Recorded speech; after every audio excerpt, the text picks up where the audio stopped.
Bismillah, alhamdulillahi wahdah, wassalatu wassalamu ala man la nabiyya ba'dah, amma ba'd.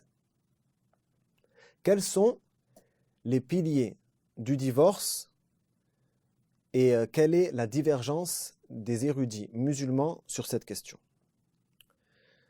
Premièrement, certains savants sont d'avis qu'il n'y a qu'un seul pilier pour la répudiation, pour at-talaq, le divorce, et d'autres savants sont d'avis qu'il y a plusieurs piliers. Premièrement, les Hanafites, l'école de Abu Hanifa et de ses compagnons. Ils sont d'avis qu'il n'y a qu'un seul pilier, un seul rukn au divorce. Et c'est l'expression utilisée linguistiquement pour la prononciation du divorce.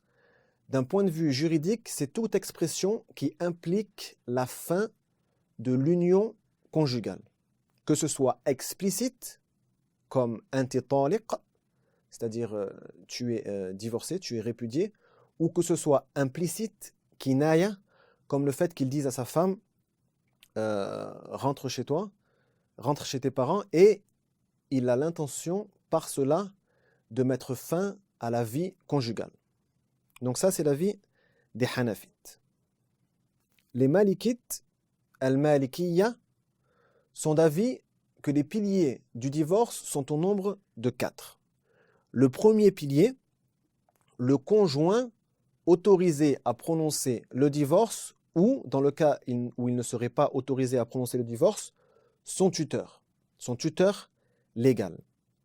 Le deuxième pilier, al-Mahal, c'est-à-dire la conjointe vers qui le divorce est prononcé. Le troisième pilier, l'intention de la prononciation du divorce. Il faut faire la différence ici, c'est très important, il faut faire la différence entre l'intention de la prononciation du divorce et l'intention de mettre fin à la vie conjugale. C'est deux choses complètement différentes. Ce qui est un pilier, c'est l'intention de la prononciation. Par contre, l'intention de mettre fin à la vie conjugale n'est pas un pilier. Par exemple, l'homme peut avoir perdu la raison à un moment donné pour une cause, à cause d'une grosse colère par exemple, ou autre, ou un lapsus par exemple, et il prononce le divorce sans avoir l'intention de dire cela. Il avait l'intention de dire autre chose, ou il avait perdu la raison et il ne savait pas ce qu'il dit. C'est ça qui est un pilier, l'intention de la prononciation du divorce. Donc là, dans ce cas-là, le pilier est absent. Le pilier est absent s'il a perdu la raison ou qu'il a un lapsus.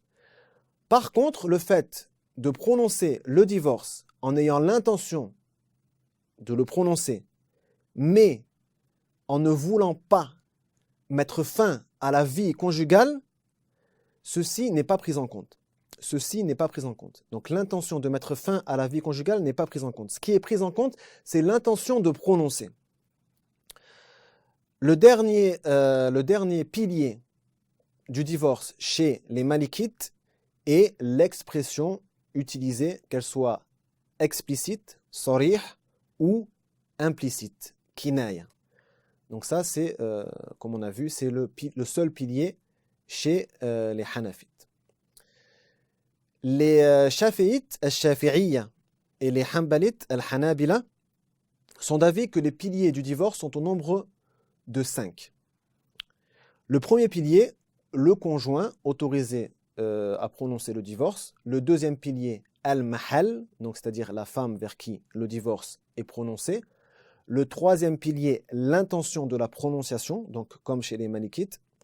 Le quatrième pilier, la tutelle. Et le cinquième pilier, l'expression utilisée pour le divorce, qu'elle soit explicite ou implicite. Donc on voit que la différence entre al-Malikiyya et al-Shafi'iyya ou al-Hanabila, la différence entre eux, c'est que la tutelle chez les Malikites est considérée dans le premier pilier, qui est le conjoint autorisé à prononcer le divorce ou son tuteur légal. Alors que les Shafi'ites et les Hanbalites ont différencié entre les deux et ils ont détaillé, ils ont dit c'est le conjoint autorisé s'il est autorisé et ils ont mis un autre pilier au cas où le conjoint ne serait pas autorisé à divorcer, et ils ont dit le quatrième pilier est la tutelle. Wallahu a'lam, Allahumma salli wa sallim ala nabiyyina Muhammad.